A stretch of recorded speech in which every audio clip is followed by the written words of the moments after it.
படம் நல்லா இருந்துச்சு, ஃபுல்லா என்டர்டெய்னிங்கா இருந்துச்சு. And then no lag. கடைசியில லைட்டா சென்டிமெண்ட் வச்சு முடிச்சுட்டாங்க. ஓவராலா படம் சூப்பரா இருந்துச்சு. ஆக்டிங் எல்லாமே நல்லா இருந்துச்சு. பாட்டு, டான்ஸ் எல்லாமே நல்லா இருந்துச்சு. சோ ஸ்டோரி ஏதாவது புதுசா இருக்கா?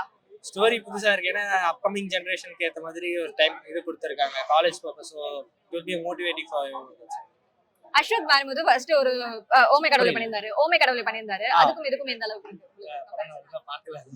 ஓகே. இப்ப லவ் டுடே பாத்திருப்பீங்கல்ல? பார்த்திருக்கேன். அந்த படமும் இந்த படத்துக்கும் எந்த மாதிரி இருக்கு?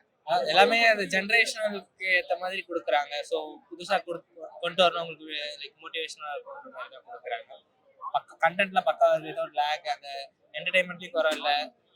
கன்வே பண்றது பக்காவா கன்வே பண்ணிடுறாங்க. லேக் எல்லாமே நல்லா இருக்கு. ட்ரெய்லர் பார்த்துட்டு டான் 2 மாதிரி இருக்குன்னாங்கல்ல. இந்த படம் எப்படி இருக்கு? அது மோரார்லெஸ் அப்படிதான் இருக்கு. நீங்க படம் பார்த்தாலுமே லைக் 75% வந்து டான் மாதிரி தான் இருக்கு. இருந்தாலும் இவங்களோட ஆக்டிங் அண்ட் இது டிஃப்ரெண்ட். ஸோ புது பீப்புள்ஸ் எல்லாம் எடுத்துட்டு வர்றதுனால கொஞ்சம் நல்லா இருக்கு. மிஷ்கின், கௌதம் வாசுதேவன் இவங்களோட இதெல்லாம் எப்படி இருக்கு? எல்லாமே பக்காவா